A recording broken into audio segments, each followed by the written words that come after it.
What does your hat say? Is it this one? Oh, yeah. That's my Reelisms. Oh, that's your Reelisms hat. Yeah. Yeah. I like it. I'm gonna have to get me a hat. Yeah. Okay. We are live. Intro coming in 3, 2, 1.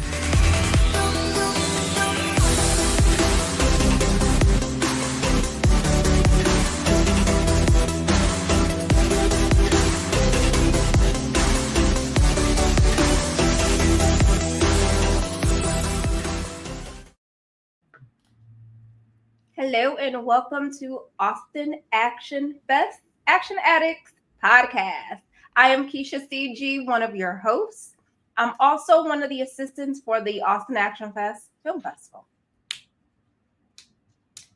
What's up, everybody? Joe Barajas here, local filmmaker, owner of Regardless Productions, one of the hosts here for the Austin Action Fest. You already know, stuntman, fight choreographer extraordinaire, the violence conductor, aka Benjamin Nathaniel Reddick II. And I am Danielle Cavanis Weatherford. I'm an owner of The Rock Group, and I am the Chief Creative Officer for the Austin Action Fest. We're glad to be here today. We have an awesome guest with us named Christine Chen. And Christine, we have it's kind of a tradition now we're starting to do. And so it's my job to introduce you. So here we go. Christine Chen is a creative force of nature, a moth drawn to an irresistible flame of storytelling. Only she doesn't just chase the light, she becomes it. With a camcorder in hand at the age of 10, Christine discovered the magic of capturing life through a lens. That spark ignited a blazing career where every project burns with passion, authenticity, and the courage to tell stories that matter. As the founder of Moth to Flame Films, Christine channels her relentless energy into crafting narratives that mesmerize and inspire. Her work pulls audiences in like moths to a flame, drawn to the raw emotion, bold visuals, and unmistakable heart, where she weaves that into her films. But Christine's journey has been anything but ordinary.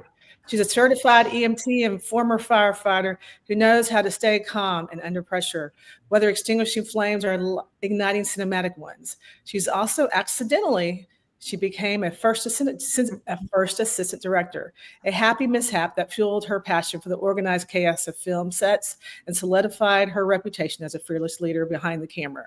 Her award-winning shorts, A Bird's Nest and Y'all Albie, have captivated audiences, and her debut feature, Fun Employment, embodies the indie spirit with wit, grit, and charm.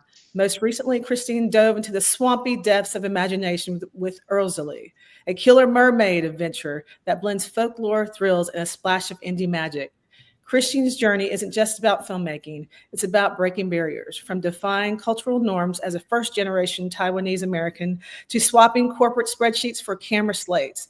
She's a living testimony to following your inner fire, no matter where it leads. In every frame she creates, every set she commands, and every story she tells, Christine Chen proves that when a moth dares to embrace the flame, it doesn't just survive, it soars.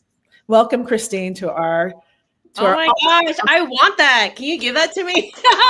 I can give it to you.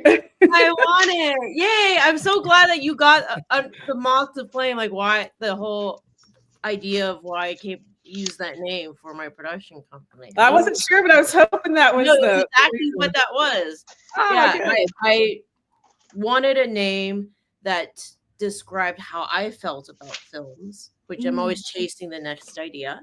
But I also want it to be the other way, that I wanted people to be attracted to what I make as well, like a moth to flame. So am I allowed to cuss? Because I cuss a lot. Doesn't bother me. I'm gonna try really hard not to, but that's the problem, because when I try not to, it comes out more.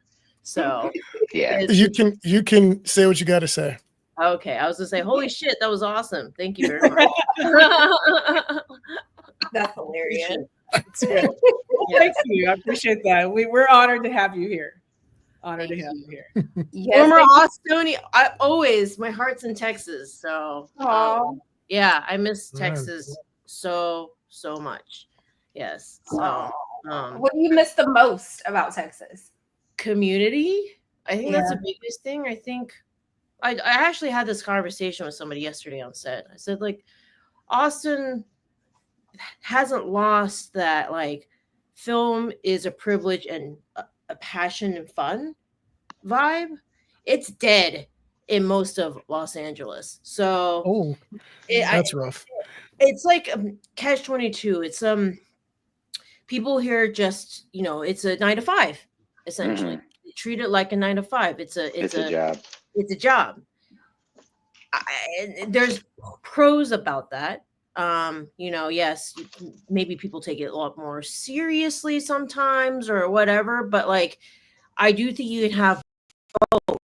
I think you can love something and be passionate about something so much that you do take it very seriously, but also you care about it beyond just doing your job, but like from a higher level of like, this is what this work represents me, therefore I want to put out what best represents me. And I don't know, I just miss that about Austin sets. Like as an AD on a lot of Austin sets, I always feel like the bad guy because during breakfast everybody's like reuniting, have a great time, and it's like family, and I'm the one who's like, hey guys, we have to work now.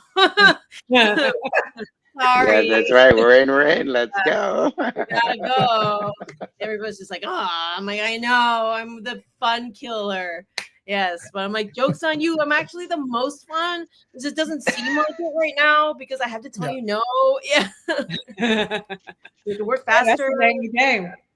Yeah. So, but I love Austin so much. So yeah, doing the job of the AD. That's when y'all are having to rein everybody in, bring it all in.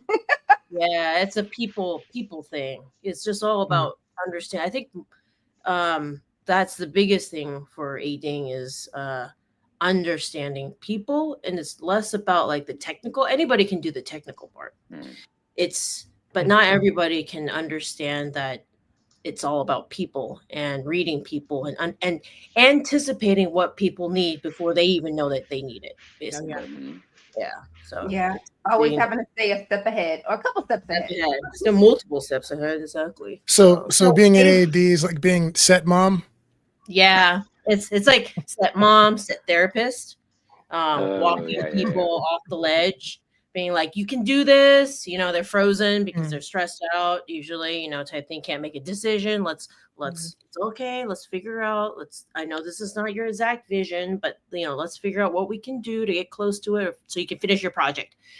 So a lot of that. It's problem solver, slave and being driver. the first AD is how you got into filmmaking, right? That's how you first started becoming a filmmaker. No, like I would say it was how I got into narrative filmmaking professionally. Okay. So I'd always been making stuff, and I have Moth is a production company. And for a very long time was focusing on like event videography. I did weddings for a very long time, basically anything that I could shoot to make any kind of living was what it was in the very beginning. And I started narrowing it down. It became more corporate type stuff. But when you're running your own production company, you kind of are in this little bubble of who you meet and who you hire, right? And so it's like the Moth the Flame crew was who I associated with all the time. And what happened was somebody from that went to go build their own career, as a makeup artist, a really good friend of mine / also roommate now. She, started to step on other people's sets. And one day she was like, hey, our AD like quit. Do you want to be the AD for a feature film, basically? And at this point, this was 2016. I actually did not know what an AD was because I just assumed that producers did that. I literally Googled and said, what's an assistant? And even that, I'm sure you learned more that the Google's, it's not what Google says, right? Yeah. Well, Google said, run the set. And I was like, oh, cool. I do that. Yeah, sure. And that's lesson number one is always like, say yes. Figure it out later. Say yes. Be bold enough to say yes and then like figure it out later. But also be humble enough to admit that you don't know everything, right? And so that was how I accidentally fell into ADing. I said yes. It was a feature called Terror Birds that went straight to the Sci-Fi Channel from Mar Vista, LA crew. And yeah, didn't know, just went in and said yes and didn't suck. So then kept getting asked to AD. Like, all right, I guess this is what I'm doing now. But that is what branched out who I started to meet, because before that, it was who I hired, right? Then being hired as an AD, you come onto set not knowing sometimes anybody on set, and then those are all brand new people. And I think it's really then that my career started to become bigger and bigger, because it's always about the spoke, right? So you have one group of people, and let's say there's 50 people. Well, all 50 could be touch points for an extra 50 people from exponentially from those folks as well, right? So that's when I would say that I started to professionally become an AD, professionally work in the industry. But before that, it was like I was an entrepreneur, was what I was, a filmmaker who had ran a business. So yeah, that's an interesting thing. Filmmaking in general. How did you get interest in filmmaking in general? You know what? I thought I connected the dots prior, and I've always liked making stuff. When I was a kid, my dad had those old school VHS cameras where you had the big tape, and the way you edit is you rewind and re-record over it and then rewind. That's how you and you make the film that way. So I started just experimenting with that. And then I was like, this is more fun than like writing a paper. So then like in high school and middle school, I would convince my teacher, instead of whatever homework assignment they wanted us to do, I would do a film version of it. So like in English class, we had to do something about Huckleberry Finn. So I made like America's Most Wanted, but with all the villains from Huckleberry Finn. Instead of doing a paper for high school for microbiology class, instead of doing a paper, I made a series of commercials of products that were microbiology inspired. So I feel like I've been just conning my teachers into not letting me do it paper and making something instead. You were developing your pitching skills. Yeah, exactly. So yeah, so I can relate to that. Game and everything. So I've always loved telling stories, because it's one place that I feel like I can say whatever I want and be fearless about it. I grew up in a very traditional Asian American family where it is very structured, and it's very you don't get a choice about stuff. Like, you have no choice. You're a kid, you have no choice, basically. So you do this, or don't, or don't be in this family, basically. And so it was a lot of compromising, figuring out how to please what my parents wanted to do. And so because of that, I think I really gravitated towards having a voice through film. Like, that's the only place I felt like I could have a voice, type thing. Everything else was like carefully planned out for me. My dad had like the spreadsheet about like what classes I had to take in order to get the high GPA. Calculated it and stuff like that. So both my brother and I, and it's great in terms of, we became very high achievers, and we developed extreme work ethic from it and stuff like that. But I really feel like I didn't really become a person, like had my own thinking until, undergrad, and separation from, being away and learning about myself and learning and that's when I started to truly develop as like an artist, and like, reading the stuff I want to read, and like exploring different hobbies and stuff like that. So yeah, film's always been there. Yeah. There's something you said there in the beginning where you said I was a business person, or I had a business. Just talk a little bit about that, because that's not normally how we hear people talk about their production company. I mean, the way you just talked about it there was expressing your voice, but when you first started, you mentioned, the business side. So just, can you expound on that a little bit? Yeah. I mean, I feel like this came from understanding at a very young age that to be my own person, the thing that that was keeping me under someone's control was finance, right? I understood very, very early on that to be able to do what I wanted, I had to have the money to do that, basically. And because of that, very early age, I learned to have my own businesses in order to have my own cash, basically. And that started off with I started my own piano teaching company, which I've had for a very long time, and it pops up here and there where I still will have it. I sold knives. Yeah, I was just like, always had this entrepreneurial spirit. And I think with the production company thing, it was like, I want to do film. I want to be 150% inundated in it. And the only way to be able to survive is to make money from it.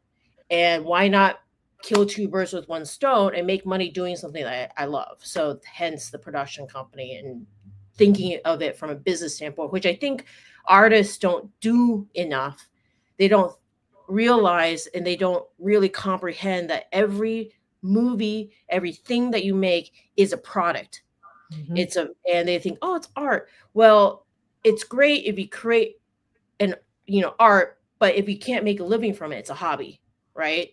So if you got to be able to figure out how to monetize it, or you can't survive on it, or you'll always be tied to some other format, which is totally fine, tied to some other way of making money to fuel your art, right? So you got two options. You work another job to pay for your real passion, or why not kill two birds with one stone, which is a lot harder than that's why we end up with 1 and 2, and we it's a balance, so it's never perfect, but yeah. Awesome. Your parents, do they see this as lucrative and as feasible? No, absolutely not. Absolutely not. Why even you knew the answer before you asked that question? Absolutely not. And it's funny. It's frustrating, but I also get it because I get it. But they here and there I'll get the what, you've tried, you've given it a good 10 years. Shouldn't you think about trying something else? Yeah, all the time. I get this, like, you gave it a good try, clearly you've not succeeded, so maybe it's time to try something else. I get this talk like every year. So is it like at Thanksgiving and family gatherings much. Or okay gatherings, and I'll be like, look at your brother, he's a surgeon, has 3 kids. I'm sorry. It sounds like a movie though. Yeah, it does. Do you ever get the are you actually making any money off of that kind of conversation? All the time. My parents are always like, they're always very concerned, but it's okay. Sure, I mean, like, and I'm like, a lot of it, I'm just like, how do you think I pay rent? Like, how? Like, where do you take, like, you got the cup out. The cup is out. Right, yeah. But I mean, well, I get it. This is a consistently inconsistent industry, so it is what it is. You have I was listening to the Indie Film Hustle interview. Oh, yes. And on that interview, you talk about, I think is it a law school or LSAT? Oh yeah. And then he was in the film industry, or he made so the story of that was I'm always trying. I sound like a terrible kid, but like I just feel like I was always looking for loopholes to like please my parents, but also get what I want. So you kind of have to be very manipulative about it. So I knew after taking a real job, after undergrad, I was an IT business tech consultant. I knew that I wanted to do films, but I knew also that I needed like a few years to just 100% focus on that, but not be a bum in my parents' eyes. So my thought was go back to school, right? And at that point, I had no clue what that would be. So I thought maybe become a lawyer. So I don't know. Yeah. So like, okay, well, I have to take the LSATs, and to do well in LSATs, you kind of have to take like LSAT prep courses and stuff. But the universe works in mysterious ways, and my LSAT like teacher was a filmmaker, and he caught wind that I was interested in film, and was like, sweet, maybe you want to come PA, didn't know what that was, on our 48-hour film challenge thing. And I just didn't know what that was either. So, because at this point I'd only done documentaries, basically. Yeah. I was like, yeah, sure. I go on, and it was game over, basically. I went on the set, and I was like, whoa, like the person who's like doing this and like doing focus, there's a whole person who does that. Like, that's amazing. And because at this point I'd only done everything myself. I shoot and edit, because that's what you do as a one woman doc person, right? You don't need anybody else. And it's just like on the set with like 30, 40 other people, and just mind blown about it. And so that's when I thought, okay, LSATs, being a lawyer is not going to get me anywhere. So I need to run a business in order to support myself. I need business skills. My parents would totally be okay if I went to get my MBA. So I'll get my MBA at a school that has a good film school attached to it. And then I'll just go and make connections with all those film students, and apply to schools strategically that had good film schools attached to it. And financially and everything, Austin is what made the most sense. And that is what I did. I would go and produce film student films at RTF, and then get my MBA, and I killed 2 birds with 1 stone. My parents were happy that I was getting my MBA, and then I was happy because I was making films. So and it worked out, because that also, I was able to grow my brand while I was in business school. I was the only filmmaker in the business program, which has come and helped me multiple times. Because I'm not in the same network as, I mean, now it's a little bit different, but like, because I've been out of the business world for so long. But like, when I first started out, if my friend had a small business, the only person they knew from business school that did films was me. So that's how I started to build my production company, and, have business immediately and whatnot. And worked with a lot of brands because of that. Yeah. So it all, somehow these dumb ideas all worked out well. Yeah, that's strategic ideas you have there. Strategic ideas actually were brilliant. Who knew? Yeah. Very cool. I mean, but that's way more strategic than anybody else's origin story I think I've heard. I mean, I know Alex had a business. He was doing some things that made sense, but seriously, like that, I'm impressed. I did not know all that, to be honest with you. I knew you were sharp. I knew what you did. And I have your book, obviously. But I had no idea that you were that strategic about the way you went about planning your career. That's actually really cool. And there's something to take away there for people out there listening, because as we always say on the Action Addicts podcast, if we cannot do business, there is no show. Correct. Yeah. And as you said, you're a weekend warrior. It's a straight up hobby, but you're not going to be able to feed your family. And if I don't know how many of y'all out there watching are married, but filmmaking is an expensive hobby, and spouses and time consuming, and spouses are not normally with that. Yeah. They don't like that too much. So make some money with it. Yeah. So figure it out. This is the survival of the grittiest. That's what I can say.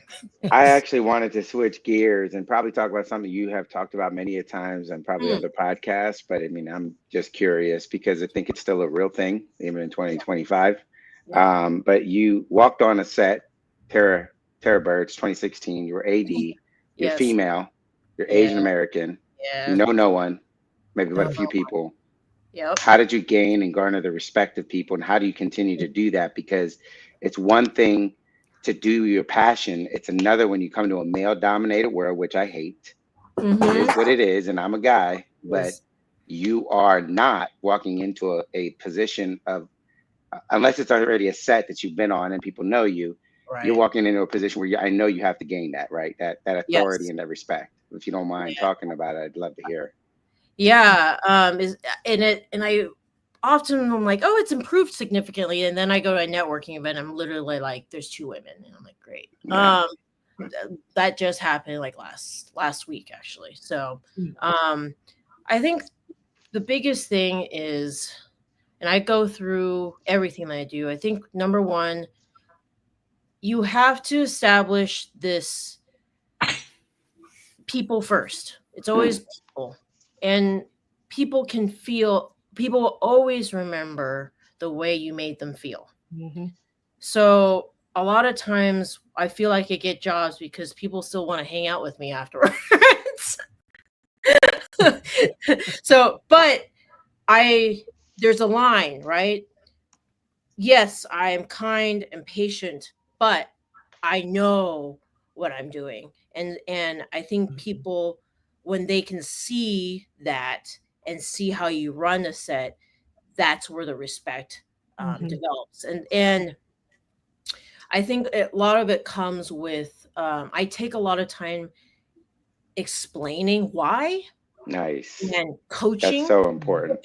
Yeah, I think when people can understand why certain things are done a certain way, there is a bigger respect for it and respect for you as well, because they realize there's a reason why you're asking them to do something a certain way, right? Instead of brute force being like, just do it, Because I said so. Because I said so. I think when it's harder to take the time to say why, because in the moment, sometimes you won't have the time to do it. But then there'll be times when things have calmed down. Well, I will go back and say, hey, this is the reason why we needed to do it this way, because blah, blah, blah, blah, blah, blah, blah. Sorry if I may have come off snappy or whatever, but like in the moment, the sun was going down, we had to make this decision now, type thing. But like, I think when people realize, oh, you're doing this because you're trying to get this result and stuff, that helps a lot. But that definitely, I have been on many sets where even with that, there is still this prejudice. And I see it the most through the dynamics between male and female, unfortunately. And a lot of that comes from unhealed trauma, in my opinion, that they subconsciously don't even know. And how it manifests itself is, it's a response of, because you told me what to do, I feel less like a man, or I feel like you are questioning what I know, or questioning who I am as a person. You're making me feel insecure when I am an insecure person already, type thing. Right. And you're bringing it to surface. Yes. So you're bringing it to surface. Yeah. And it's, I think, harder to take from the opposite gender if you haven't worked through your own problems, Sure. And so that's why these days, I think as you do it more, you just don't take it personally anymore. And you can recognize the signs, and you are okay to bow out gracefully sometimes, like there's been, I think the initiation in this industry is like, 1, you've been fired, 2, you haven't been paid. If you've been one of these 2 things, you've done it enough, something will have happened between Eric Roberts. So like, I've done all 3, but the sometimes like it's a relief to be like, cool, like I get it. It's a divorce, right? Because the relationship between AD and a director, AD and a DP is a marriage. It really is. So not everybody's personalities are going to match. And people need something else, and that's why I just kind of take it as a cool, like we just don't match, and I'm not giving you what you need to respond properly.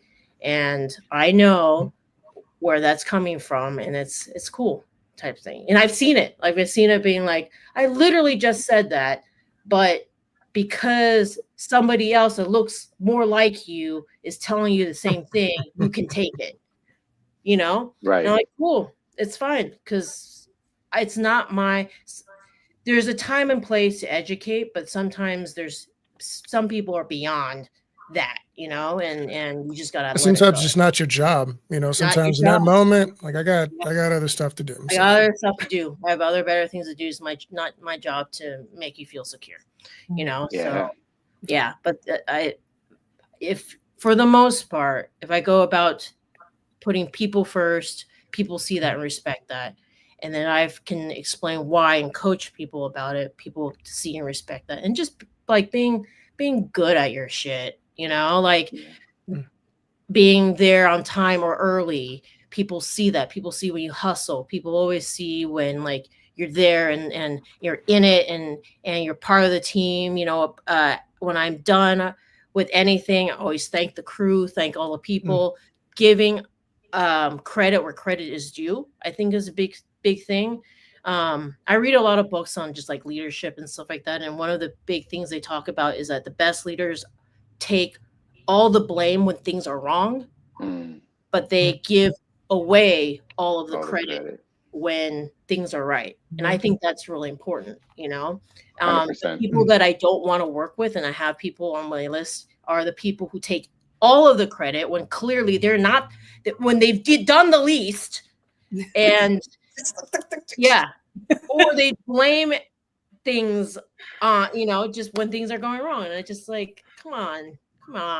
Yeah. Wait a minute. Okay, question. This list, is there like a physical list or just in your mind, It's in my mind. I luckily there haven't been that many terrible sets, but I have a few that I go back to and just laugh about because it's just like, man, like I learned a lot. Every one of these sets you learn a lot. I learned the kinds of people I want to work with or want to be, that's the biggest thing. Like when you work with a great director or you work with some great crew, you remember those. You remember like, hey, that person was great because I want to do that next time, type thing. Like I working with a director who when people were rushing and everything and somebody fell, he like said, hey, stop, like let's just all stop and take a breather because like our lives are anything is more important. We are more important than this project. Let's remember that, and just like little things like that and thanking everybody, I like that. You can learn from everything. So yeah. I won't lie. I'm just for on the level of the list thing. I remember when I first started doing business and wasn't film, and I had friends who wouldn't support me in what I was doing, and I could not. And this is really important for filmmakers to understand too. Like there are people who cannot connect their love for you to what you do for money, right? If you were bleeding out in the street, if you needed a place to stay, they might even let you borrow their car. Yeah. They got you.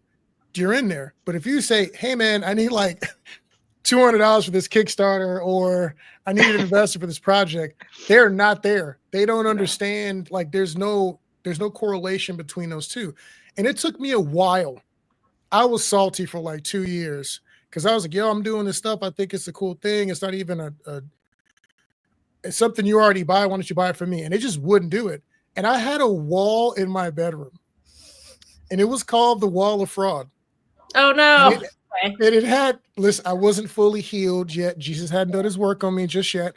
But I had a wall of fraud, and it was people. Not that I disliked them. Just these are the people who didn't support me when I was out here trying to make a living and do what I had to do. I got over that. Okay, I'm a grown man. I got over it, but it did hit me in the feelings for a while. I'm not gonna lie, and it took me being a business owner and working harder to get over that. But also, it taught me that when my friends say they're gonna start a business, hey man, I'm there. What you need? You need a video? I got $20 a month. I'll put it on PayPal. I don't even need to buy nothing. Just here. I'll support you. So it turned me into the type of person I felt I needed when I started. So yeah, totally, 100%. I mean, that's part of the reason why I started this brand. But that's the whole thing of like, being that, wishing that you had that. So why not make it yourself to be that, you know? So that's, Reelisms was that I had always wished that that I grew up in a more supportive environment. And so one of my goals for Reelisms is to get to a point where we do well, that we can give away scholarships and stuff to anybody who is POC, you know, who's struggling, who wants to kick off their first project, you know, Right. just like, because I wish I had that, you know, and could be what allows somebody to start a dream, to believe that that's possible and whatnot. So the other reason we started it was because I think the old school mentality that's still in there, but getting better in the film industry, is this like cliquey, hey, you don't know this? Why don't you? You clearly are not good enough. I'm like, why do I need to know what a stinger? Like, nobody taught me from birth what a stinger is, you know? Yeah, you know, it's a weird word that we just say. Yeah. So you mean it's electricity? Just say that. Yeah, it's not Why like gotta be a it's stinger? a I gotta learn your jacket, language. you know, or I've been there. Cord. Yeah. I've been there, Christine, that's for sure. But okay, just because you know it's called a stinger makes you that much cooler.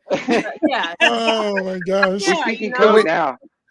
No, did we get into just a brief overview of what Reelisms is? Yeah.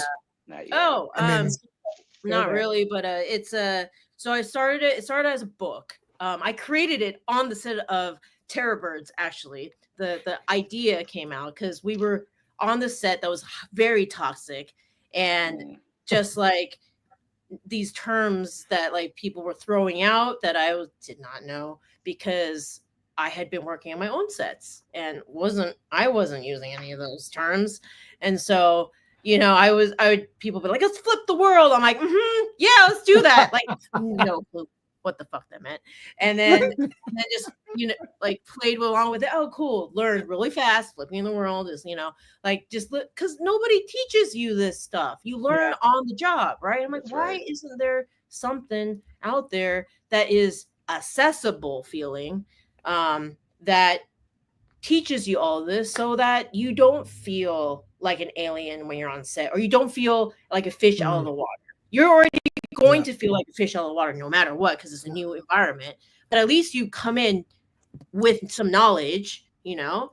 So yeah, and I made it into I wanted something like your mom could read, you know, or your grandma or anybody, so that it could be a conversation, a way to try to relate, you know, with your family member, could relate to you, you know, and be like, hey, striking, you know, okay, mom, cool, you know, thanks, you know, I get it that you know it. Yeah. So, but like cute, you know, that's a way that you can, like, instead of this, like, we're in this elite class of people, and like, if you don't know these words, you're not part of our club, and like, you can't make movies. Like, I made movies because it brought me lots of joy as a kid, and I think that anybody can, if they are passionate about it and they want to tell a story and everything. Sure, not everybody can make it a career because it's hard, and it's a consistently inconsistent, and it takes a lot of grit and focus to do it. But if you want to make a film, you can, you know. Right. And why not include people in that, sharing that joy and that love and whatnot, you know? So that's why Reelisms is an educational brand, and it's a brand that's supposed to demystify filmmaking through community. So so we created this like picture book. It's like this. Yes. And then it's all these cute little drawings and stuff. It's supposed to look like a second grader, you know, type thing. But you read I through needed that book exactly 20 years ago. 20 Yeah. years. I don't think how long. I needed that book 20 years. I actually graduated with a radio, television, film degree and minored in business. So I kind of did the opposite. But and then I acted for 2 years, and I'm like, there's not enough money in this. So I got to go work behind the camera. And when that happened, and the thing is, I knew some of the terminology, like assistant director. They're like, go talk to the AD. Yes. Who's that? Yeah. Really? Like, or just even, hey, I'm gonna go 10-1. What does that mean? Yeah. What's that?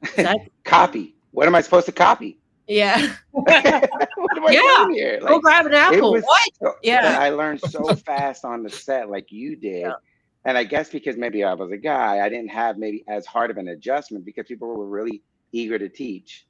And I remember that and seeing that book would help someone like me at that time when I was just like, I just need to get paid and I want to learn how to do this because I clearly can't do it as an actor. I can get paid as a crewman here and I got to get this done. I'll add actually one more comment because I think you kind of hit the nail on the head about like the people skills and then, being relatable, maybe like after hours, as a community. But like when we're on set, I'm cool to an extent. Yes. And then when we got to get to work, we got to get to work.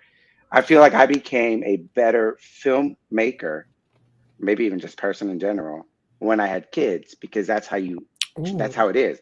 Like my kids, I'm daddy. We're friends sometimes, but don't get it twisted. I'm not your best friend. I am your daddy. Yes. And it's exactly like that on film set. It is. It is. All my crew and cast are my children. That's how I feel. And when I go use the restroom, they go F off and do whatever they want. Exactly. It's like, hey, I'll be back. Keep this going and come back. What happened? We're waiting for you. Yeah.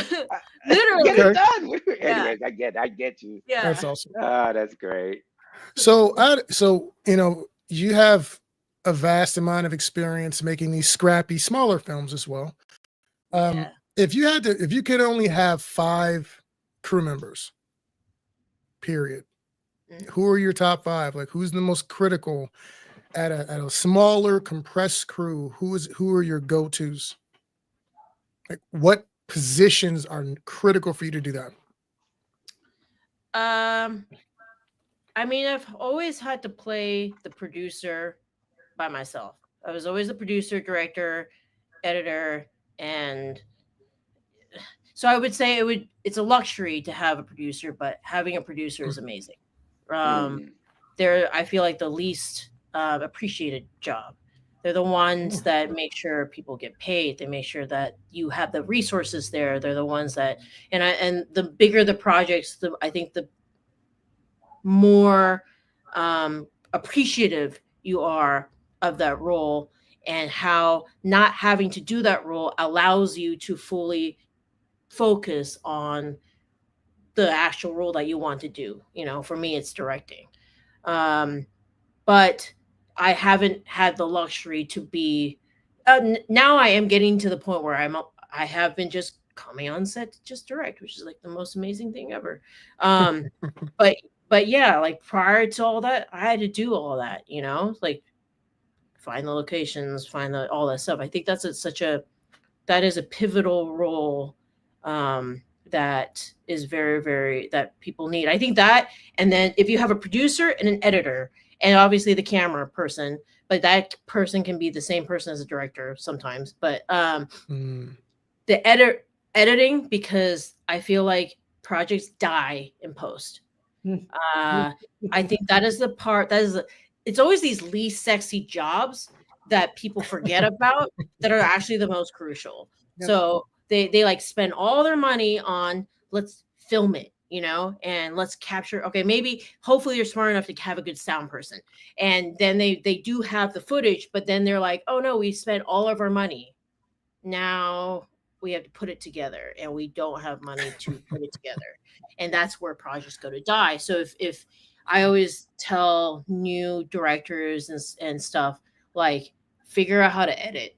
If you can edit, you will get your projects done, and you will be able to finish things and put them out. And I think the reason why I've been prolific in my filmography is because I edit.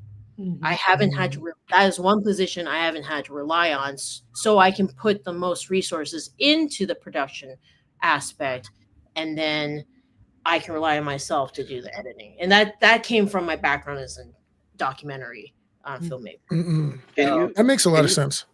Can you clarify when you say editing for me? Are you saying soup to nuts, Foley, sound design, score, or are you talking about just laying down your honestly, first cut. just laying down the cut Nice.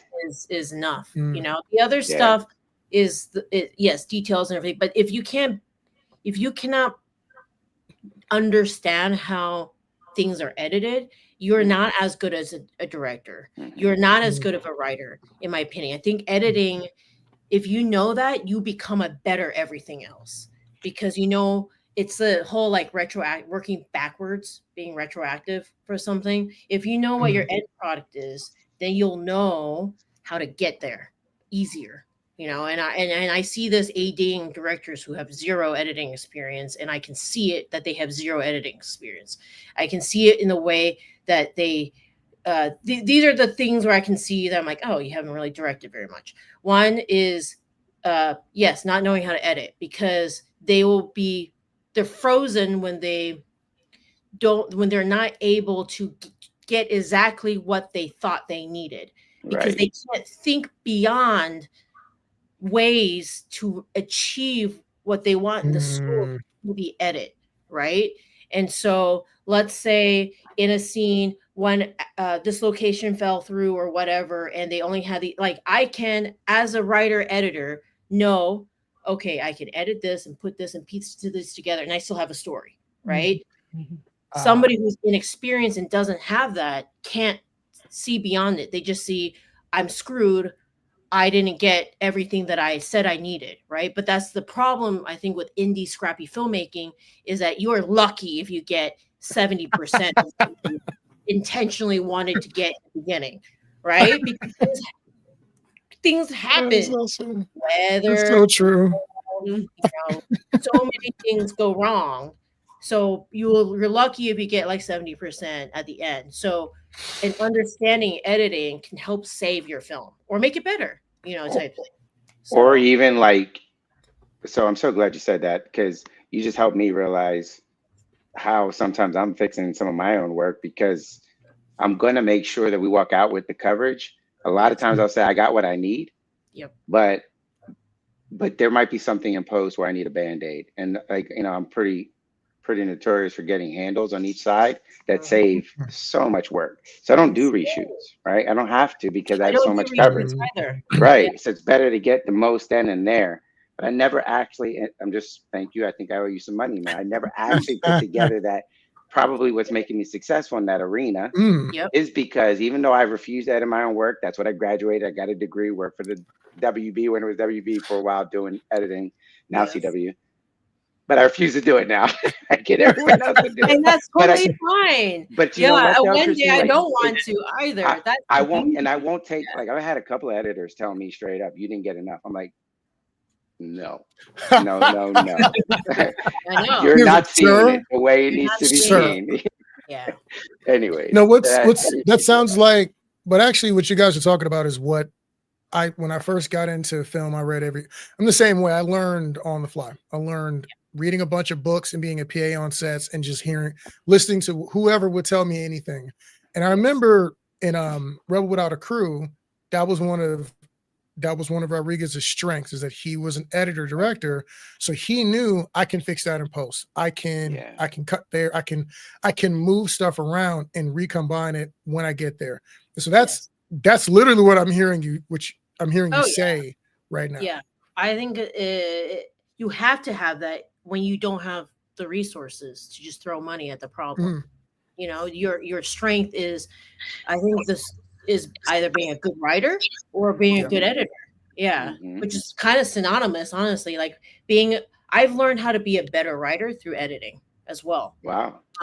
Because I'll read, you know, I can see what I wrote and what I ended up with and know like, oh, this didn't work. Like what I thought, how I wrote it, or like I missed this whole thing that I should have written in there, but like I clearly didn't film that because I never wrote it in it, but I need that in the edit, you know? So I really, really learned how to be a better writer through editing. I know acting tends to make people better writers because you realize how quickly what you wrote has it. That sounds terrible when you say it. I had to learn that a few times. Like, oh, okay. When I have to read this out loud, it's not as interesting as it looks. At all. And I learned that very, very quickly. learned that in the edit. That's why I learned, like, oh, this like 3-page dialogue, like monologue thing I thought was epic, like not very interesting in this edit. Yeah. Not it's cool. still epic when you trim it down. Well, that also goes towards the directing piece of it. You know, Right. from the acting side to the directing. I mean, you really understand your team a lot better. You're crewing and you're acting at some point. You get it, and then the story piece of it. Because if that story sounds terrible as you're reading it, I'm like, director, please. Yeah. But also, one of the things you were saying also about, which I think is useful, is I was taught to be a predator. So we were taught to be producer, editors, but also everything in between, right? Which allowed me to not be in scenarios like the ones you're talking about, where someone could hold my footage hostage, where someone could say, well, I'm not going to edit. I'm like, great, sure. I shot what I wanted anyways, so I already know how to edit it. I just didn't want to do it. So you're not finna fleece me, ma'am or sir. So because I've seen those scenarios happen where you don't know how to do anything. And so anyone I meet, when I tell them, like, hey man, I know it's not the fun part, but you want to be able to at least cut this together and like have a vision of what you want. You don't want to be relying on another person to make that happen. So I love the fact that you're saying that, because it has saved me a lot. And I've learned a lot once I messed up something in the shooting side. And then I go to edit it, and I'm like, oh, yeah, we didn't even get coverage. I'm going to have to make up something here. You learn to be a better director, too, because of that, too. Because you won't forget to do that next time. That's right. You know? Yeah. And I think the best directors are the ones that have perspective. Like, that they have done, or they have at least an understanding of everybody's job, to know why those jobs are important. You know, like when I first got into filmmaking, I had no clue what art did, you know, like until no clue, just didn't know. Like, props. Okay, cool. Like, it's just, that's what they do. They bring props. But like, then I really always just thought that, you know, Wes Anderson's stuff looks the way it does because of coloring. And it's not. It's because he goes in with a highly specific palette, and all of that is reflected in every set design, every piece of costume, and that's what creates the look. But you learn that through doing your own stuff and being like, why can't I get that look? Right. And when you understand, oh, it's because art, or it's because of this, or because of that, then there's just a greater respect for those jobs. And I think you learn, and you're just a better director like that. Like if you've a director who has been on the other side of the camera, who acts, for example, I will jump in and act. So I will understand, hey, this is hard, like being on this other side. So, you know, like, how do I gracefully help my talent to feel comfortable in a space to be vulnerable, you know, type thing, because I've been on the other side. Or, you know, how do I explain something, communicate something in a way that is easier to understand, because I've been talked to that way as an actor and didn't understand what the other person was talking about. So like simply being like, hey, this may feel weird, but on our camera, this is how it looks. But if you shift your face like this way, it looks better, you know, like, but you being on when you're in it, you don't know. Like when you're an actor and you're on the other side, you don't know these things. And so I just think that like all directors should be an editor at some point, should be, and not forever, just like have a taste for it. You know, they should AD something, try something. All directors should produce something once, because there will be an appreciation for the resources you are able to get, you know? Totally. Yeah. So totally. That applies to like everything. Every crew should do at some point. You're right. It's the same reason you don't appreciate trashmen until you don't have a trash man. Correct. Then you're like, oh, that PA was doing thank you, sir. Yeah. Thank you, sir. Yeah. Thank you. That's a great segue. I want to ask a quick question. So is there like a creative endeavor that completely just flopped? You started it and it just didn't go your way. And what did you learn from it? My first short was in 2008. That was my first foray into narratives right after undergrad, which was I'd only done docs before.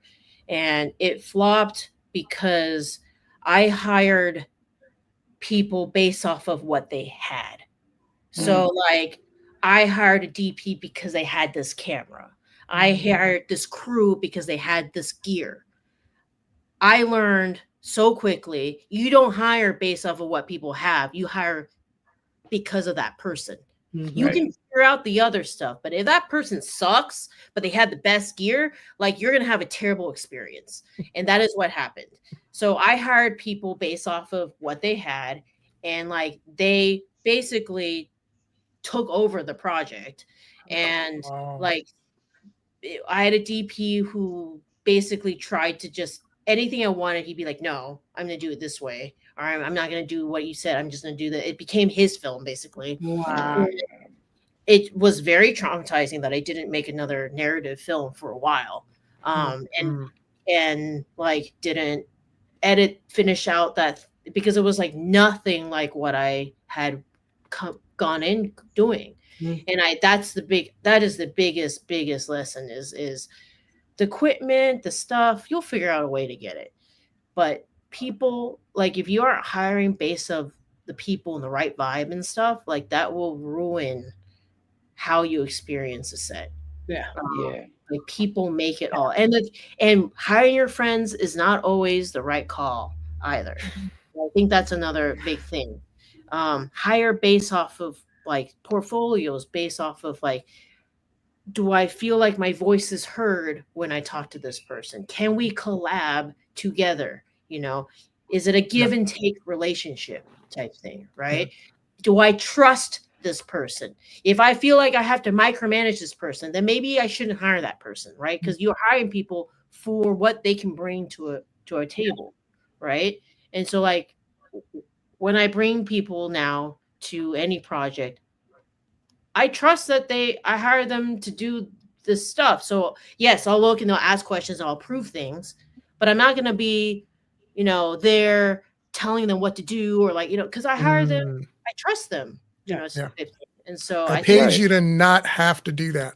Correct. And it makes it so great because then you just have to do what you want to do, which is either directing or whatever it is, So I think that's the nicest. So would you say that this also applies to finances? So like producers on the finance side, do you work with people based on the same criteria, or is it that those people are so distant from the project that you're less concerned about the vibe? It just kind of depends on how involved the person wants to be in the project. So sometimes there are people who, because I gave you this project, I feel entitled to have creative say in this project. And you have to be very careful about that. So if you don't want that, then that's probably not an investor or if you're aligned with that investor creatively, then cool. Yeah, sure. But the worst is when I had this come up with Erzulie, and we decided not to go with a specific investor because of that, where we were like, cool, they're going to sign on. They were interested in it. But then they started saying, let's recast this person. Let's recast these people. Let's like rewrite this whole. And at that point, I was like, they're trying to make their own film. I don't know. This is not going to work, type thing. And so we had to like, thank you very much, but this is not a good fit type thing. And why not? And then part ways because of that. So it really depends. There are also investors who are just like, I like you, but I don't need to be involved with anything. Put my name there. Cool. Appreciate that I'm supporting you type thing, but I don't want to, I don't need to have any creative decision. Right. So I've had there's one of those in my whole life. They're hard. They're hard to find. Yes. Yeah. Yeah. We need more of those investors like that. They're unicorn. Yes. So, but that's what it is. I think it's just it is that. It's or I mean, maybe if you're doing like if there's some strong beliefs that you have in your film or whatnot, and you find an investor who literally is the polar opposite of what you are trying to say in the film. I do think that affects things. Unfortunately, there's the like what is it called? Something by association, where you're like guilty by association. Guilty by association, exactly. So people might feel like I haven't ever had to have this issue, but like I know that one of the films I want to make is specifically about like gun control and just like stricter gun laws and things like that. So like if I go and find an investor who like doesn't believe in that, I feel like that would be weird. So not a good mix. Yeah. So I say that I feel like that's would be the specific examples. So awesome. Yeah. Okay. I'm trying to see. You see, I have my own set people here right now. That's great. Here's my little PA asked if I needed coffee. That's great. Aww. So what's next for you right now, Christine? What's the next project on your list? I have a friend who says, you write like your life depends on it. I'm like, yeah, it does.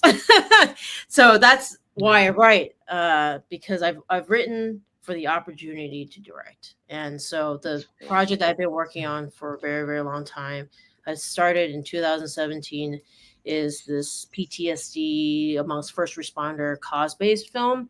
But having been to the film market, the American film market, I know dramas are so freaking difficult to sell. But I feel like so many filmmakers have a film that is like their cause-based film that they want to change the world with. This is that film for me. So because I, as a former first responder and firefighter and everything, so that's the one I'm trying to get up and running. But I'm always writing, so I have like 2 or 3 other scripts that I'm like, whichever one takes flight, I'll go with that, type thing. You just have to like throw spaghetti at everything and hope something. So when you're out there with these different scripts, are you walking into rooms and pitching people all of those, or is it, hey, this is my lead, and if you don't like that, I got something else? Like, how are you normally doing that? I think I'll talk about them, but it's more of a conversation type thing. I don't think I really pitch until I'm intentionally trying to pitch somebody. So like when I was about to make Erzulie, it was like, I'm intentionally trying to raise money right now. So I'm setting appointments and that I'm here to pitch to you type thing. But on a day-to-day basis, we're pitching all the time, but it's always just like a conversation. Like, what are you working on? Here we go. These are the things I'm interested in, and talking about and stuff like that. That is a pitch, kind of, but it's a good way to look at it.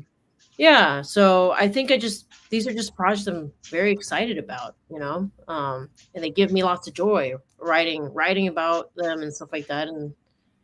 But yes, that's the En Route is the film that I've been trying to get off and running for a while. If not, I've got a bunch of other stuff that I'm developing as well. But I feel like you're just in this constant loop of, okay, who knows when this is going to happen? You planting seeds all the time. Here's a seed and it's taking a long time to grow. Great. Let's plant another seed and see what happens. Let's plant this seed. Freaking garden everywhere. But like some of them are like some of them and some of them sometimes grow and some season, like you just don't know. Yeah. And so the thing that you can control is how much time you put each day to develop something or write or whatever. That's the only thing you can control. So like, that's what I choose to control, is how much time each day do I dedicate to my craft to get closer to my goal, So like right now I know I'm trying to do En Route. So every day looking at the script or looking at fellowships to apply to, or, what can I, or if not that, try to write 5 pages, every day type thing. Just making sure that if this is what you want to do for life and everything, you're always every single day putting in that 1 or 2 hours consistently dedicated purely 100% to that. It's hard. Dean, is this Moth to Flame now? Is it mainly you now? Yeah, Moth to Flame. I mean, I have people who are like, if I'm like, hey, I have a Moth to Flame project, like I want you to come, like they're always part of the team type thing. Like in terms of like running it and stuff like that, it's me. But I'm trying to grow it. I'm trying to relaunch it as like a bigger umbrella as an agency here in LA. The whole strike thing was really stressful here in Los Angeles. And the one thing that I know that I can control is that brands always need content, no matter what. Yeah. And so I got to put my MBA to use, right? So I can speak that language. So why not, why not control the projects and help brands and it's a business, right? So if I can build that part of it, I can always have something that will feel my passion projects and stuff like that. Absolutely. Yeah. We always say, go ahead. Do any of your passion projects like have, I know you were talking about En route, but do any of the ones you're currently writing have like high intense action and maybe even some like... Yeah, I would say Erzulie that you can actually watch has action in it. Very good. Mermaid film that came out in 2022. I have actually watched it, by the way. Love that. That had stunts in it. Yeah. And that was a whole...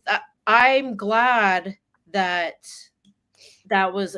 I have had experience ADing stunts, which helped me with directing that. And knowing how to edit, I think helps a lot with action films as well. And I myself dabble here and there with stunts, so I find it really fun. And so I think having an understanding of all that made doing stunts in a film more accessible. But yes, Erzulie is, we had somebody suspended on this like excavator, and it's like a brief, it's like for 5 seconds in the film too, and that like, that's the thing about stunts, that you have these big ass contraptions and like the scene itself lasts like 10 seconds or 5 seconds. Absolutely. Yeah. Trust me. It makes it look so good too, right? So yeah. So, but yes, that one. Dream Nation you did a long time ago. I did, yeah. Dream Nation had stunts. Yeah, I honestly, En route is an action film. Because they're going to a bunch of. It's not action in the sense of like, there are 2 fight scenes now I think about it, but like it's more real, like less like what you think of traditionally action type stuff. But it's an action film. Yeah. So we say if there's kick, stabbing, chasing, or jabbing, it counts. Correct. Yes, it's got all that. So yes. There it is. That'd be great. Ben, have Christine to talk about maybe having a class for us for Austin Action Fest if she has time. Originally, we meant to have this conversation a long time ago, and I don't know what happened to the schedules and whatnot. But you were a name floating as an interview for a while now. So I'm glad we finally got to do this. But absolutely, we're putting together some things for people to get some education, who are learning like us on the fly and aren't going to go to Full Sail, right, and take out a private loan and get it done. But maybe have, $50, $20, whatever, to learn some basics and be of value on a set. So we'll definitely talk. We'll talk about that moving forward. I did have a question about your AFM experience, because we hear a lot of people talking about, oh God, it's worth it, it's not worth it. Like, we're hearing a lot of things about AFM. So I'm just curious, like, what's your take on the whole deal? So the good thing about AFM is you learn how the sausage is made. So you learn, this is why investors don't want to invest in a drama film and blah blah blah. Like you learn why why it sucks is because it's completely disheartening. You go and every single person only wants to. It's always about what's people want at that moment. And right now, everybody wants a horror film. Yeah, a horror film. Really, that's what every single person wants, some sort of horror genre film. And if you don't have that, they won't give you the time of day. You know, like, and it's literally that. So you learn. You just learn the realities, and sometimes you need that, right? You need the punch in the face that this is reality, and this is what the environment right now is distribution wise. And how do you stand out when every single person is looking specifically for a horror film? Like, so I wouldn't go there with but this is good. Now I know, right? I won't go if I'm there with En route, for example, with a drama film. I will go there if I have an action horror film, or if I have a rom-com or something like that, right? And I know who do I go to talk to do that, because I've now gone and I know kind of what kind of distribution companies are there, right? And so these are things you hear about, you kind of know, but you don't know until you get there in experiencing it. So it's a good experience at least once. So you're in the meat grinder, as it were. Yes, exactly. To be like, oh, I get it, you know, type thing. Oh, okay. If a film is more than a year old, everybody thinks it's old. Like, oh, I should have brought my film before I even, decided on this in this whatever. Like, oh, this is where the deals are made, and like, oh, next time I should. Yeah, so it's just like eye-opening. So I think it's worth going at least once. Okay. Yeah, just to see how, and also sometimes it's nice to get that reality check too, or especially if you come in and be like, oh, I'm gonna make an art house film and like everybody's gonna buy it and stuff like that. Go to AFM and it'll crush your dreams, like literally. But sometimes you need that. You need to have your dreams crushed to realize, like, okay, like let me either be clever and figure out a way around that, or like because that's what sense. Allows you to do that, knowing what you have to work with, the reality of it. And if you are truly 100% still want to do what you want to do, go for it. But you just need to be strategic about how you go about it. Now I know I won't go to AFM to pitch my drama film, right? But I have these things, I can do that. Now, how do I get my drama film made? I got to find another alternative or whatever, type thing. So I think knowing the playing field allows you to play the game a bit better. That's cool. Yes. How often do you just try to sell your scripts? I haven't. This year is the first time I wrote something that was purely to pitch. Yeah. But usually I don't, because I write in order to direct. So that's, I don't want anybody else to direct any of these things that I write, except I did write one thing this year where it's purely just to sell type thing. Yeah. Okay. So, I think that makes a lot of sense. Makes a lot of sense. I think the reason is I never considered myself a writer for a very long time. Really? Yeah. It's only recently I'm like, oh yeah, I guess I've been doing this for a while. I'm a writer now. But like, I always I still see myself as a director first. And I only wrote out of necessity to be able to direct the projects I didn't see that were out there, available out there, to make that a possibility. I guess it's a little bit like, I always tell actors, like, if they want to be in a certain kind of role and they're not getting it, that they should create that role for themselves. Absolutely. Yeah. And so that's what I did with writing was I didn't see those that kind of script, those kinds of movies out. So I wrote them so that it would be, type thing. So, but I didn't really have any formal training in writing. And I still have that imposter syndrome all the time of like, I didn't go to school for this. And like, there are people, I have a friend that, went to grad school for this stuff, can I, but I think if you practice a lot, you just naturally get better at it. But I was the shittiest writer when I started. I've found myself in a graduate level writing class during when I was in business school, because in business school I was allowed to take. I petitioned for 3 electives. You could take 3 electives outside of the business school, and I took all of them at the film school. But the film school is very specific about what kinds of classes you're allowed to take. Like you couldn't touch any production, basically. But you could take like a history for film. You could take a graduate level writing class. That's what I ended up taking. And I took a producing class as well. So those are about 3 classes. And I'm very glad that those are the classes that I took.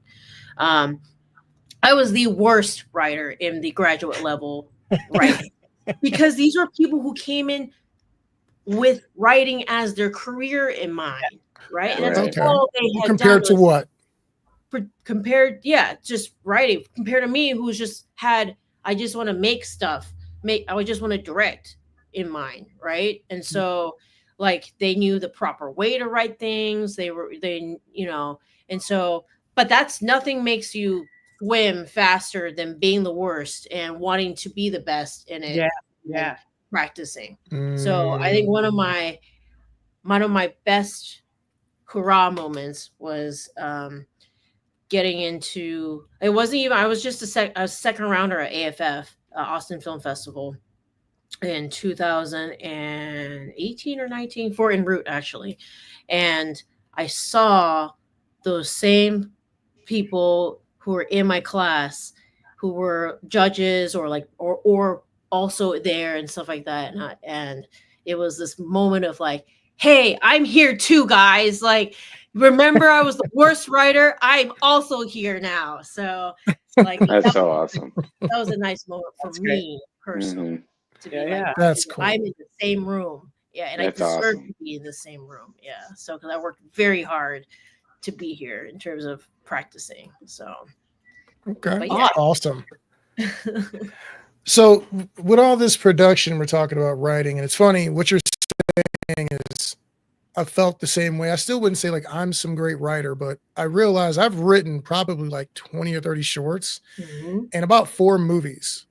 But I wrote I wrote that stuff to have a chance to direct the action specifically.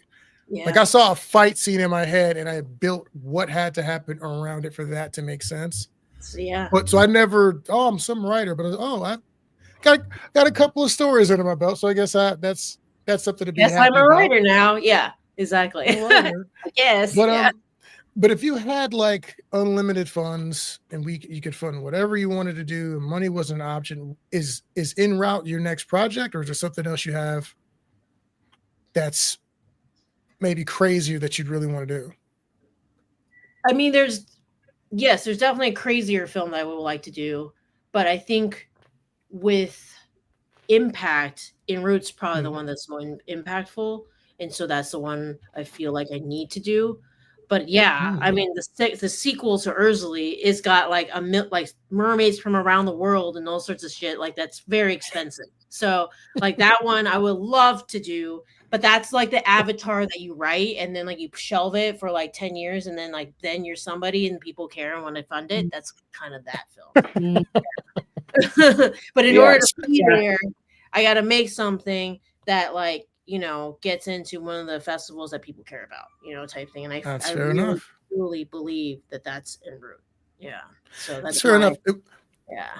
With your brain, the way you're seeing things, like the things that have been going wrong in Hollywood, whether the budgets are too high or the marketing's wrong or whatever the thing is, how would you fix some of this stuff if it was up to you? Like, what would you? Oh man, how long do we got? Just kidding. Yeah. I mean, I've had this. maybe the debate. abbreviated version. Yeah. Okay. One would be decreasing film permitting costs. So as a producer, I would never film in LA at all because the cost of just film, like getting permits, is already going to cost how much money you're going to have for your scrappy budget, type thing. It is so difficult to film in LA. I believe the direct exchange rate for LA to Austin is you can make a short film in Austin for like a pretty decent one for $5 to $10 grand. In LA, that translates to 50 grand. No joke. Wow. No joke. Because of all of the red tape and all that stuff that you have to have in order to be legal or whatever in LA to film, right? So like, I don't know how anybody makes anything in LA at all. So that's the biggest one is film permitting, making it more accessible and easily. But Film LA has literally said like in their whatever blog or whatever article that they did that because they only care about big productions. They literally Really? Yes. Wow. They do not care about little tiny scrappy indie films, which is so dumb. And I can explain why. Because it is people create stuff they learn to be a filmmaker by making indie films, by making little films. So you're squashing that and you're going to be left with just only pros in LA, right? But those pros are the ones who are dumb enough to move there, right? But maybe some of them will be like, stay in their hometown and be able to make stuff, and they're comfortable making stuff, and maybe they'll continue to grow in their hometown and be bigger and do continue, and then you develop that talent that stays there, right? And LA is lacking that. What they have is great branding and great history. So people have this think that this is where, because it was many, many years, this was the town to go to make films. And what LA does have is the infrastructure, but you can build infrastructure everywhere else, right? Yeah, and that's why people do. There are so many rental houses here, so many, right? In Austin, I can count like 5, right? Okay, there's 10 now. But like there used to be only like 3 or 4 rental houses in Austin, right? But here, there's so many that you can get. So that's one is just really permitting. And then the second one is definitely tax incentives. They don't have really good ones. Austin, Texas in general has been okay, iffy in terms of tax incentives. It's been off and on, but I think what Austin has is that passion that's kind of disappearing from LA. It's a job here, right? It's going to be very difficult for somebody to come in and be like, hey, work on my film for free, work on my film for very much nothing, type thing. So there is definitely more of a culture of, I only do something. And I get it. I'm in the same boat. Because I'm at the career level where I can pick and choose, right? So the people here who are, come here because they want to level up, we're at a career level where we only have so much energy and we only have so much time in the day. And so we have to be very highly intentional and specific with what projects we put our name on, right? And so it's going to be harder to develop your community because unless you have something to give, right? Yeah. So that's the way I can Makes sense. Fix it, like my first film, Fun Employment, I didn't know anything. But I was able to find just as other people who were also didn't know anything and wanted to like learn and work together for a project for fun and we're having fun, and stuff. You just don't really get that very much in LA, or like at a certain level, it just I don't know. Well, it's just like you said. You yeah. said, it's survival, it's scrappy, it's moving fast, and if it's like that, I mean, I lived there for a period of time, so I know what you mean. Everybody's just trying to survive and eat, and when you're in that mode, you're not thinking necessarily, happy flower, sunshine, collaboration. You're like, I gotta get paid. I gotta eat. Yeah, and that's something that I really realized in the last 2 years. I've 2.5 years now that I've been in LA. That's also not the best environment for creativity either, because when you're in survival mode, you are just trying to survive. You don't have that time to sit and think and just not try to look for jobs, not try to worry about that you haven't gotten a job, whatever, type of thing. So I think what Austin and the South gave me was a safe place to experiment and try things and find people who were also in the same place to try things and learn things and create because they wanted to create, because for the love of creating type thing, and the only reason why I moved to LA was because I was recognizing that at a certain level, it is a job. You have to have that mentality, and people at that level are flying all the people that have that mentality from LA to Austin. Right. And I wasn't getting considered for that. I was only doing certain, if I wanted to do AD 2 million and below projects for life, I was doing well.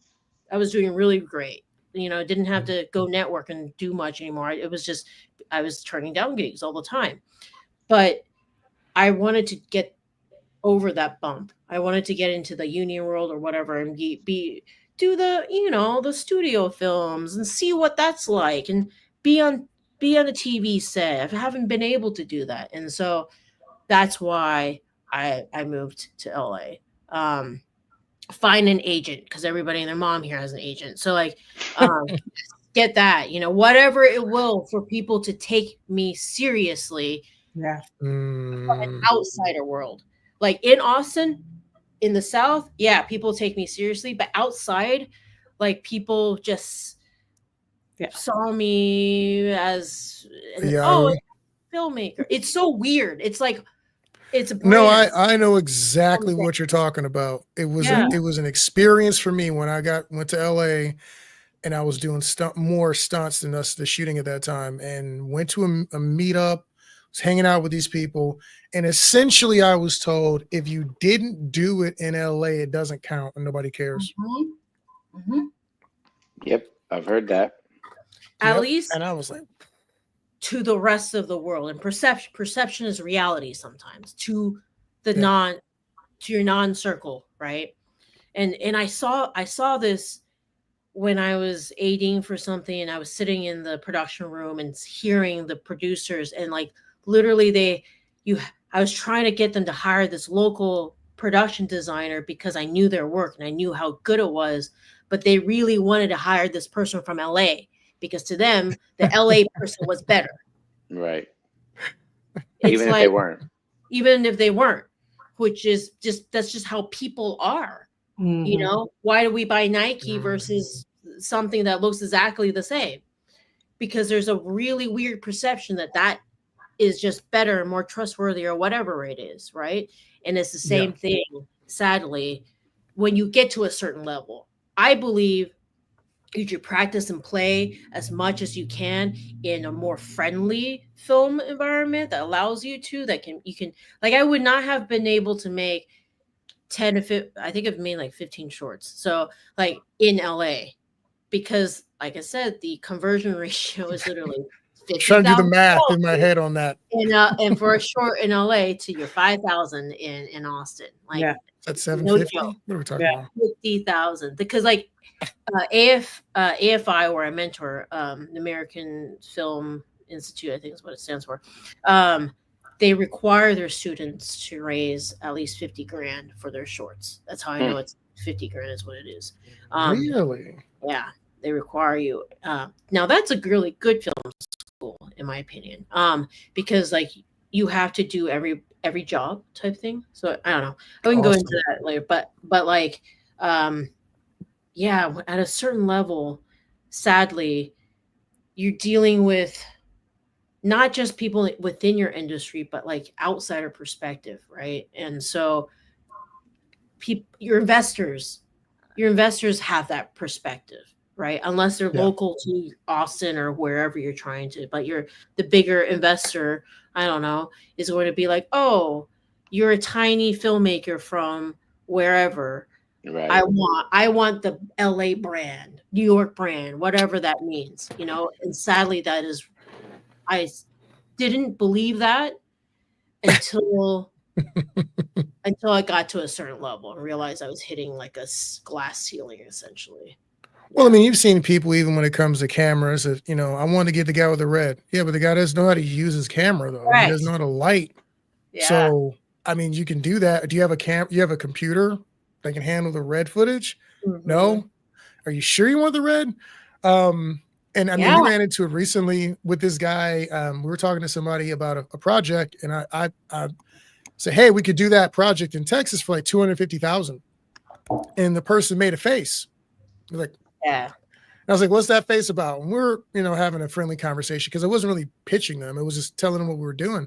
And they were like, well, that's not enough. She said, the people I work with, if it's not 5 million, they're not even going to take it seriously.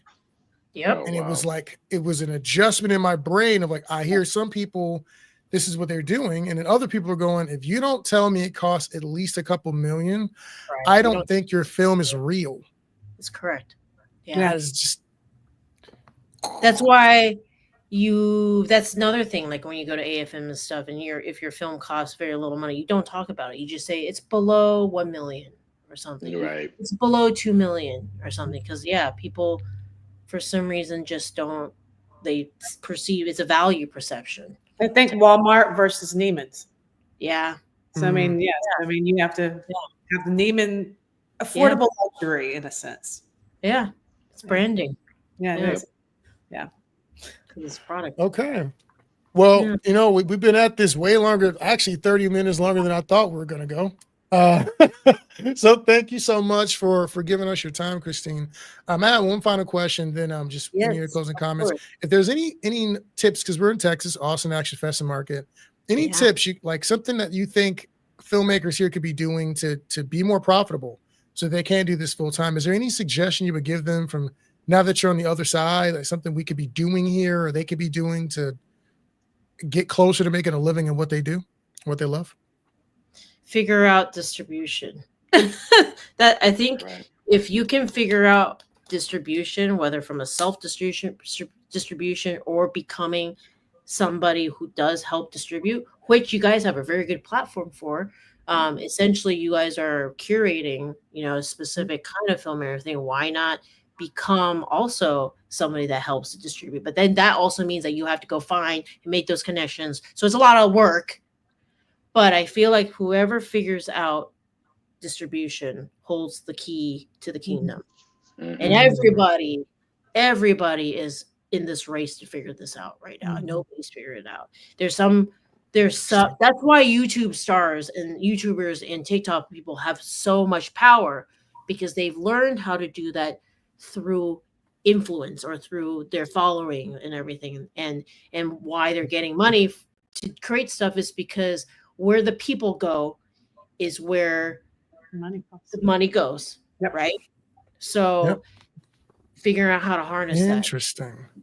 I've had some people mentioning something along those lines of like, if there's a movie like Erzulie starring Texans, I don't know where to go to find it. So like, if I don't know Layla, I know her. That's how I know the movie, but I know you. But if I didn't know you two, how would I know that the movie happened? Is there a site? Is there a place for like Texas films or indie films that I could just go support? You know, so I had a conversation about that last night. So that's actually it's turning here. Okay, so anything you want to say to us before you get out of here? I know you got to run, so I want to. Oh yeah, no, just I miss Austin so much. Austin's the best. I miss Texas filmmaking and filmmaking in the South. I think the best thing about Texas, I hope that it'll never go away, is community. Community is so important, and it's not everywhere, but like it can make a difference with how long you can stay in the game. Because man, whenever I feel so lonely in the industry here and sad, I always think of I just drive back to Texas with my friends. I always joke that I have this like IV bag that I go back to Texas and fill it up, and then come back and it slowly drains out. And then I come back. Because just I don't know. Texas always has my back, and I love Texas. And just keep on keeping on. And I think the only way to do it is if we all kind of support each other and uplift each other and make the pie bigger, because the pie is not just a certain size. You can grow it. So, yeah. Abundance. We all have an abundance mindset and help each other. So then that's what's lacking in LA. Yeah. So grow the pie. That is a perfect closeout note. Who wants to take us out? Tell us all the social media outlets too. Oh yeah, the biggest one is Get Reelisms. I think Get Real, like REELISMS.com. So if you want to learn about films, want to gift somebody, get something to your mom to help them, connect with you about films. We also have the baby book now, which is what all my friends who have kids get. That's awesome. I'm gonna get that for my goddaughters. Yes. That's awesome. Yes, ABCs are amazing. Because A is for Apple Box. That's right. So yeah. And then if you want to watch something, please watch. Would love for you to watch Erzulie, which is on Amazon, Apple TV, all that jazz. And made with Southern crew all the way. So all right. Awesome. Thank you. Danielle or Joe, when you want to take us out? Is it going to be on me this time? No, you can take it out. Go ahead. All right. Well, thank you so much for joining us again on the Addicts Podcast. Big shout out to Christine. She's awesome. Get the book. I have it. Now I'm going to buy one I have a student. I'm going to send him a book because I just thought about he's new to sets. He just went to his first set this weekend. I booked him on something. And my goddaughters are going to get a couple because they're young. So they got to get inundated with film terms early because they're going to be PAing. We love you guys. As we always say, keep fighting, share this, subscribe, hit the noti bell. We're going to keep bringing you content like this. Hopefully you got something from it. Let's make some more films. We love you guys. Catch you on the next one. We're out.